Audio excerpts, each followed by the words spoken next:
राधे राधे आप सबको। मैं Shreya Kundu, mentor at Occult Gurukul, और आज से हम एक बहुत ही interesting and hidden astrology knowledge को समझना स्टार्ट करेंगे। इस विद्या का नाम है पंचपाक्षी शास्त्र। नाम सुन के थोड़ा अलग लग सकता है। पंच मतलब 5 और पक्षी मतलब बर्ड्स। अब नेचुरली एक सवाल आता है, बर्ड्स का एस्ट्रोलॉजी से क्या कनेक्शन हो सकता है?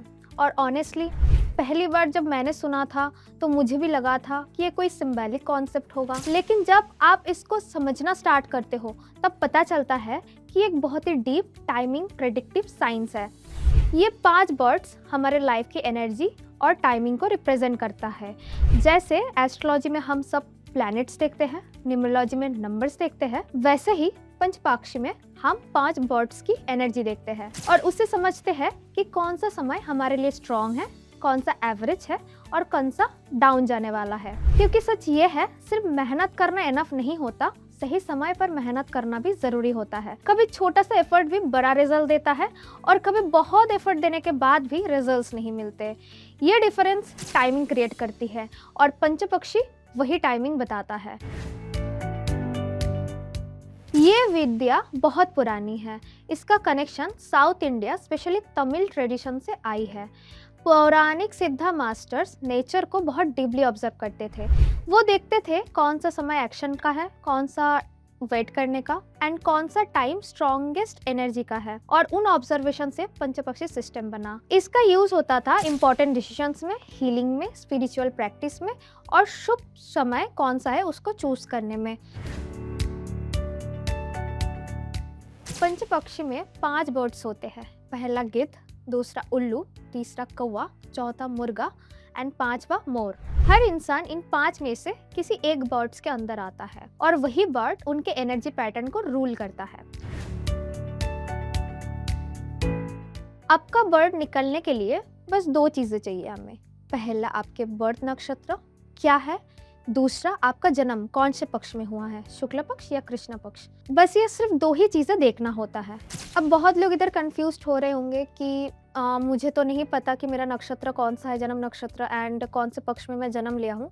तो उनके लिए एक बहुत ईजी मैं बता रही हूँ, आप उसको ज़रूर फॉलो करिए।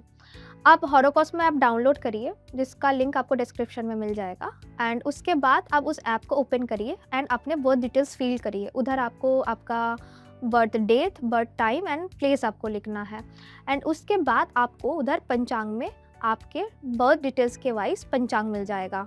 जन्म का टाइम क्या पंचांग बना था, एंड उस पंचांग में आपको देखना है कि आपका जो नक्षत्र है उधर मेंशन रहेगा।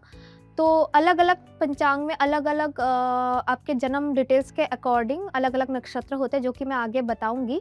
एंड आपको पक्ष भी दिख जाएगा कि शुक्ल पक्ष में हुआ था या कृष्ण पक्ष में हुआ था। होपफुली आप लोगों ने बना लिया होगा एंड आपको पता लग गया होगा कि आपका जन्म नक्षत्र कौन सा है एंड कौन से पक्ष में आपने जन्म लिए हैं। तो चलिए आगे वीडियो कंटिन्यू करते हैं। अब सबसे पहले अपना बर्थ नक्षत्र चेक करो। जैसे अश्विनी, भरणी, कृतिका, रोहिणी, मृगशिरा, ऐसे 27 नक्षत्र होते हैं। आपके जो बर्थ नक्षत्र है वही फर्स्ट की है। अब सेकंड चीज़, जन्म शुक्ला पक्ष में हुआ है या कृष्ण पक्ष में हुआ है।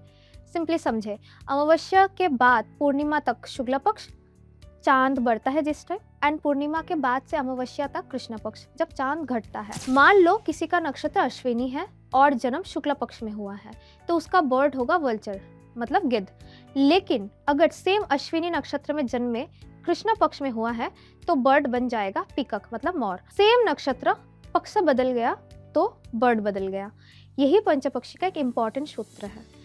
एक और एग्जाम्पल लेते हैं। अगर नक्षत्र है आद्रा, पुनर्वसु, पुष्या, अश्लेषा, मघा या पूर्व फाल्गुनी और बर्थ शुक्ल पक्ष में हुआ है तो बर्ड होगा आउल, और अगर कृष्ण पक्ष में बर्थ हुआ है तो बर्ड होगा कॉक।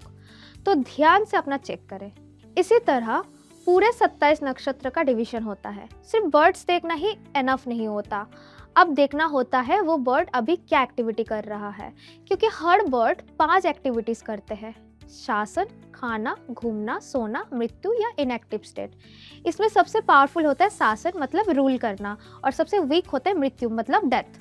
अगर आपके वर्ड स्ट्रॉन्ग स्टेट में है तो सक्सेस चांस बढ़ जाता है और वीक स्टेट में है तो रुकावटें आ सकता है। यही पंचपक्षी का बेसिक फाउंडेशन है।